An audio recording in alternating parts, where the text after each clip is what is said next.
Moussa Safran, bon, n'était pas connecté tout à l'heure. Vous aviez 5 minutes.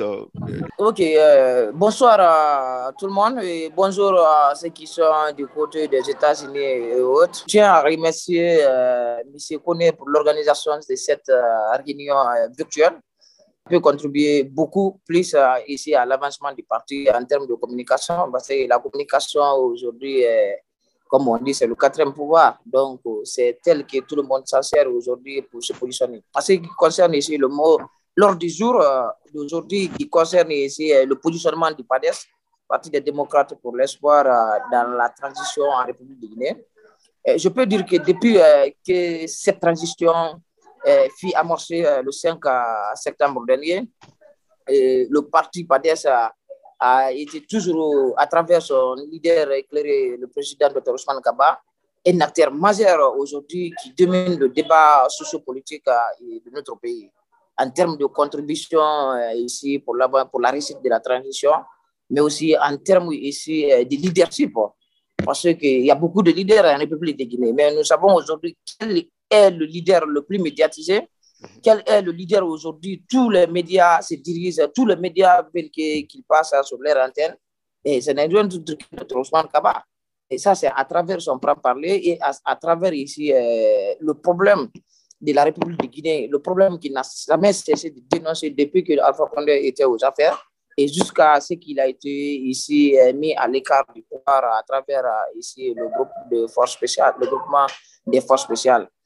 Donc aujourd'hui, nous pouvons vous rassurer, nous sommes en Guinée, nous vivons en quotidien les actualités politiques et du parti auprès du président et auprès des personnes ressources dans les quartiers, toutes les contrées dont nous fréquentons.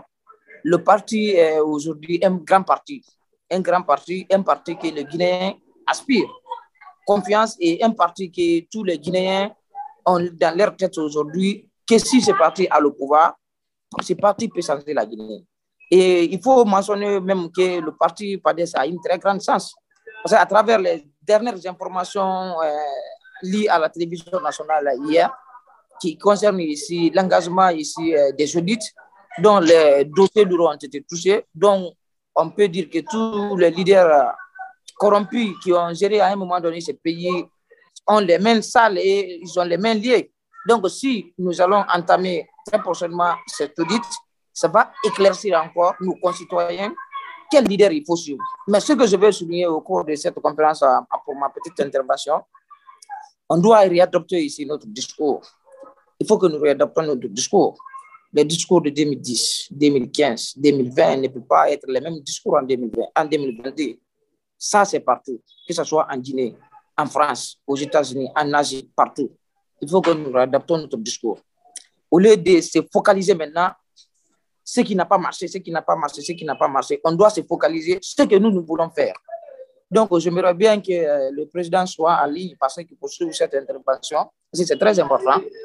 Qu'est-ce que nous voulons faire? Qu'est-ce qu'on doit faire? Déjà, le président, à travers sa ténacité dans les radios, les médias, aujourd'hui, les dossiers de l'audit sont engagés. Donc, à partir du moment que ces dossiers sont engagés, ça relèvera de la compétence de la justice guinéenne maintenant et l'institution qui est mise en place à cet effet, c'est-à-dire la GRIEF, de s'occuper de ces dossiers et les médias vont se pousser ces dossiers à travers ici ce tribunal qui a été mis à cet effet. Nous allons nous focaliser sur notre projet de société. Nous allons nous focaliser ici sur ce que nous proposons ici pour les Guinéens. C'est extrêmement important. Il faut que nous réadoptons le discours. Quand nous allons réadopter, parce que le peuple a des mots.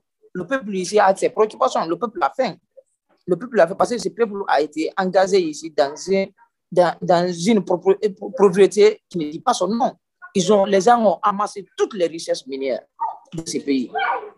L'impôt, les taxes et les dépenses minières, ce n'est pas le bas public qui bénéficie. Ce n'est pas les localités abritant ces zones minières qui bénéficient. C'était, ça dit, un corpuscule de personnes autour du président de la République, le professeur Alpha Condé, qui bénéficiaient. Donc, au jour d'aujourd'hui, tous les Guinéens sont informés de ça parce que ça a un impact directement négatif ici sur la vie, sur l'indice du développement humain. Donc aujourd'hui, à l'extérieur du pays, nous allons faire des démarches. Faire des démarches faire le ciblage des personnes ressources ici pour le parti. Ceux qui sont à l'extérieur. Vous avez beaucoup de connaissances en Guinée que nous-mêmes qui vivons en Guinée, que nous n'avons pas. Parce que les personnalités, tous ceux qui dirigent ce pays, ou bien tous ceux qui prétendent venir diriger ce pays, ou bien tous ceux qui veulent se mettre ici au développement socio-économique de ce pays, qui ont eu ici une certaine instruction à l'international, vous le connaissez, c'est vos camarades, vous avez un carnet d'adresses très rempli. Donc, il nous reviendra aujourd'hui en tant que militants et responsables du parti de faire la cour derrière à ces personnes de ressources.